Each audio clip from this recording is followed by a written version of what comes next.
प्रणाम मित्रों। तो चलिए हम लोग संध्या के बाद नामक कविता के 8वें व अंतिम पद को पढ़ते हैं। दरिद्रता पापों की जननी, मिटे जनों के पाप ताप भय, सुंदर हो अधिवास वसन तन, पशु पर फिर मानव की हो जय। व्यक्ति नहीं जग की परिपाटी, दोषी जन के दुख क्लेश की, जन का श्रम जन में बट जाए, प्रजा सुखी हो देश देश की। टूट गया वह स्वप्न वणिक का, आई जब बुढ़िया बेचारी, आध पाँव आटा लेने, लो लाला ने फिर डंडी मारी। चीख उठा घुल्लू डालों में, लोगों ने पट दिए द्वार पर, निगल रहा बस्ती को धीरे, गाढ़ अलस निंद्रा का अजगर। कवि कहते हैं कि दरिद्रता पापों की जननी, अर्थात दरिद्रता यानी गरीबी जो है वही सभी पापों की जननी है, यानी कि गरीबी के कारण ही पाप का जन्म होता है। आगे कवि लिखते हैं कि मेरे जनों के पाप ताप भय, यानी कि लोगों का जो पाप है वह मिट जाए, उन लोगों का ताप, उन लोगों का भय, सभी प्रकार के उन लोगों के दुख निराशा सभी कुछ की समाप्ति हो जाए, सब कुछ मिट जाए। आगे कवि लिखते हैं सुंदर हो अधिवास वसंतन, यानी कि सभी के लिए अधिवास यानी उन लोगों का घर सुंदर हो, उन्हें सुंदर सुंदर वस्त्र मिले, उन लोगों का तन जो है वह स्वस्थ रहे।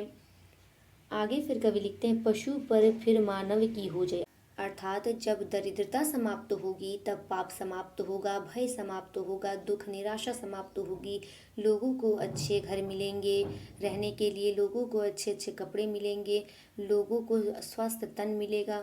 इस प्रकार लोगों में समानता ला करके पशुओं में मानव की फिर से जय होगी, और इससे यह पता चलेगा कि पशुओं की भांति मनुष्य का हृदय नहीं है, मनुष्य के हृदय में करुणता है, दया भाव है, और लोगों के साथ वे लोग सद्भावना रखते हैं। आगे कवि लिखते हैं कि व्यक्ति नहीं जग की परिपाटी, दोषी जन के दुख कलेश की, अर्थात वे कहते हैं कि कोई एक व्यक्ति इस स्थिति के लिए दोषी नहीं है, वरन संसार की पूरी परिपाटी अर्थात असमानता ही इसके लिए जिम्मेदार है।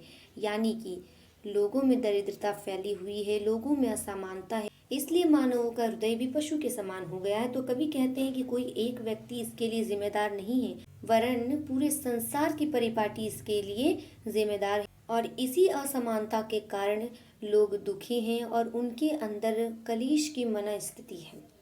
आगे फिर कवि लिखते हैं जन का श्रम जन में बट जाए, यानी कि लोगों द्वारा किया गया श्रम लोगों में ही बटना चाहिए, प्रजा सुखी हो देश देश की।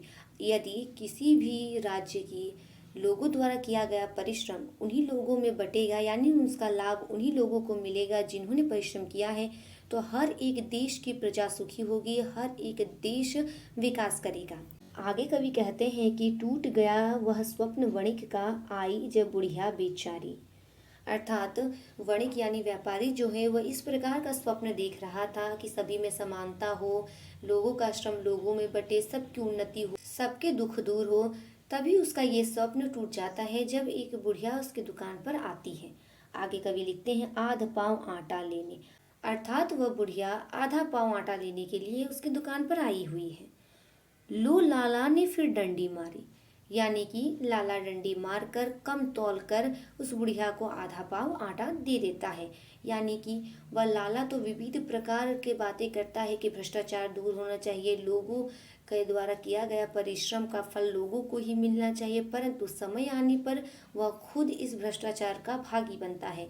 यानी कि जिस प्रकार अन्य लोग इस दुर्व्यवस्था के लिए जिम्मेदार है, उसमें वह व्यापारी भी एक दोषी है।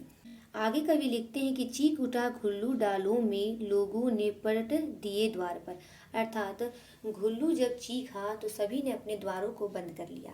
यहाँ पर घुल्लू शोषक वर्ग का प्रतीक है, यानी कि जो लोग शोषक होते हैं वे उन लोगों की एक धुड़की, एक आवाज पर जो शोषित वर्ग होता है वह दुबक जाता है और ना चाहते हुए भी उसे शोषण का शिकार होना पड़ता है। आगे कवि लिखते हैं निगल रहा बस्ती को धीरे, गाढ़ अलस निंद्रा का अजगर, अर्थात रात्रि का समय हो गया है और चारों तरफ अंधकार फैला हुआ है और सभी लोग सो चुके हैं, तो ऐसा लगता है मानो एक निंद्रा का अजगर पूरे बस्ती को खा चुका है। यहीं पर संध्या के बाद नामक कविता के सभी पद समाप्त होते हैं, यानी कि पूरी कविता समाप्त होती है। धन्यवाद।